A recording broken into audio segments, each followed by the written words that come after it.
Realme C35 ফোনটা Malaysia সহ আরও বিভিন্ন দেশে লঞ্চ হয়ে গিয়েছে অ্যান্ড লিক্স বলছে এই ফোনটা খুব শীঘ্রই বাংলাদেশে চলে আসতে যাচ্ছে অ্যান্ড যার জানতে পেরেছে যে মার্চ মাসের মধ্যেই ফোনটা বাংলাদেশে অফিসিয়ালি চলে আসবে।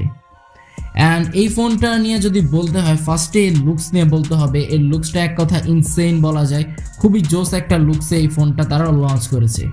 অ্যান্ড এরকম একটা লুকস আমরা সম্ভবত রিয়েলমি যে সকল ফ্ল্যাগশিপ লেভেলের ফোন রয়েছে সেই সকল ফোনে আমরা দেখতে পাই, বাট এবার তারা এই লুকসটা তাদের বাজেট সেগমেন্টের ফোনেও নিয়ে এসেছে। সো বিষয়টা ভালো, এই লুকসটা আমার কাছে আসলেই খুব জোস লেগেছে। বাট শুধুমাত্র লুকস দেখে এই ফোনটা কেনা যাবে না, এই ফোনটার পারফরমেন্সটা অনেকটাই ম্যাটার করে। সো আজকের ভিডিওতে মেইনলি বলবো এই ফোনটার লুকসের সাথে সাথে এর পারফরমেন্সটা কেমন, কি স্পেসিফিকেশন নিয়ে আসছে এবং এই ফোনটা আপনাদেরকে কিনা উচিত কিনা।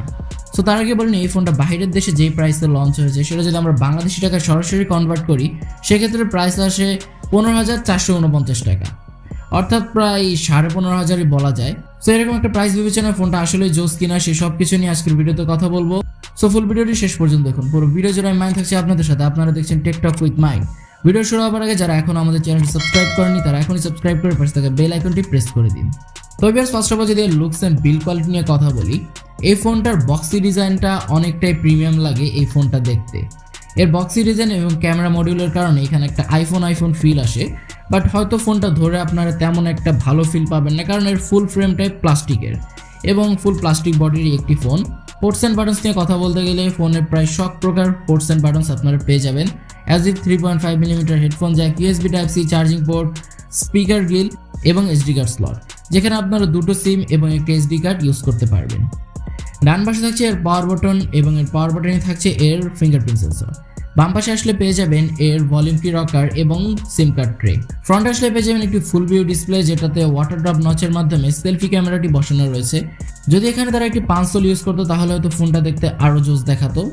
অ্যান্ড আপনাদের কাছে ভিউয়ার্স এই ফোনটার লুকস অ্যান্ড বিল্ড কোয়ালিটি কেমন লেগেছে সেটা অবশ্যই কমেন্টে জানিয়ে দিবেন।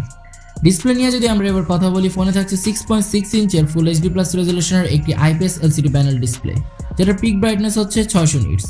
সো বলতে গেলে আমার কাছে এর পিক ব্রাইটনেসটা অনেকটাই কম লেগেছে, বাইরে গেলে আপনাদের বেশ হাসল করতে হবে। অ্যান্ড PPI ডেন্সিটি হচ্ছে 401। সো ডিসপ্লে কোয়ালিটি নিয়ে যদি বলি, এরকম একটা প্রাইস বিবেচনায় এই ডিসপ্লেটা আমার কাছে ঠিকঠাকই মনে হয়েছে। বিশেষ করে যেহেতু ফুল HD ডিসপ্লে রয়েছে সেক্ষেত্রে আপনাদের যে কোনো প্রকার কন্টেন্ট প্লেইংয়ে কোনো প্রকার সমস্যা হবে না বলে আশা করা যায়। অ্যান্ড শার্পনেস এবং ডিটেলস বেশ ধরে রাখতে পারছিল, সব কিছু মিলে ডিসপ্লেতে আমার কাছে বেশ ভালো লেগেছে। বাট আপনারা যখন ফোনটা নিয়ে আউটডোরে যাবেন সেক্ষেত্রে বেশ প্রবলেম ফেস করবেন, যার মেইন কারণ হচ্ছে এর ব্রাইটনেসটা অনেক কম। পারফরমেন্স নিয়ে যদি কথা বলি, এই ফোনে থাকছে Android 11 যার ব্যাকএন্ডে থাকছে Realme UI 2.0 অ্যান্ড চিপসেট হিসেবে থাকছে Unisoc Tiger T616, যেটি 12nm বেস্ট একটি অক্টা-কোর প্রসেসর এবং এর ক্লক স্পিড হচ্ছে 2.0 GHz এবং এর GPU হিসেবে থাকছে Mali G57 MP1। বলতে গেলে এখানে একেবারে লোয়ার টাইপের একটি চিপসেট ইউজ করা হয়েছে। মূলত এই সকল চিপসেট আমরা 12-13 হাজার টাকা দামের ফোনগুলোতে দেখি, বাট রিয়েলমি তাদের এই ফোনও এটা ইউজ করছে।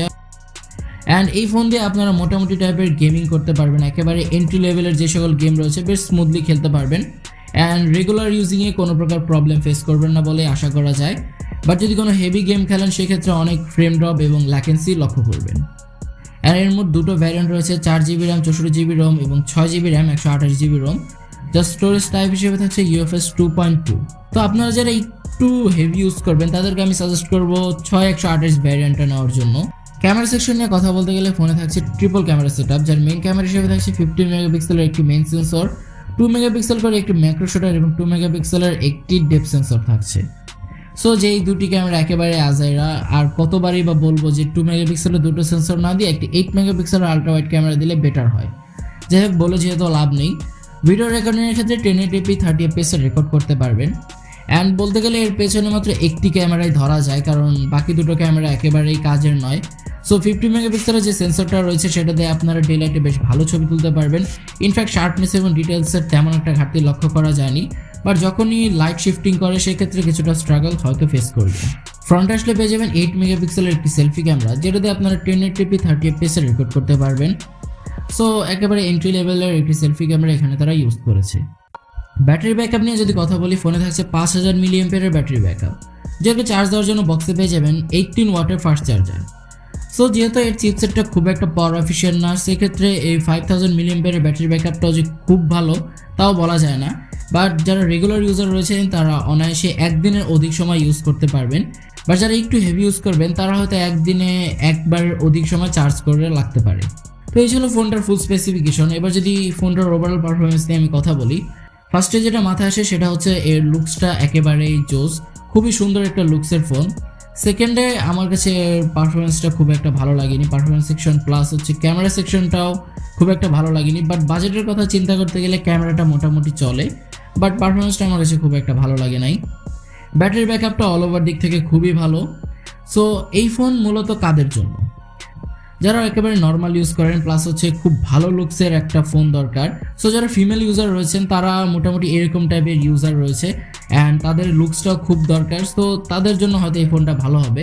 বাট যারা একটু হেভি গেমিং করেন কিংবা মোটামুটি টাইপেরও গেমিং করেন তাদের জন্য এই ফোনটা খুব একটা ভালো হবে না। অ্যান্ড এই ফোনটা মার্চ মাসের মাঝ দিক কিংবা শেষের দিক বাংলাদেশে অফিসিয়ালি লঞ্চ হতে পারে অ্যান্ড এর প্রাইসটা আনুমানিক 16 থেকে 16,500 টাকা হতে পারে। তো এই ছিল ফুল ভিডিও। আশা করি আপনাদের ভিডিওটা ভালো লেগেছে। ভিডিওটি ভালো লাগলে অবশ্যই ভিডিওতে একটি লাইক করে দিবেন এবং ভিডিও সম্পর্কিত যে কোনো প্রশ্ন কমেন্টে জানাতে ভুলবেন না। দেখা হবে পরবর্তী কোনো ভিডিওতে। সে পর্যন্ত সবাই ভালো থাকবেন, সুস্থ থাকবেন। আল্লাহ হাফেজ।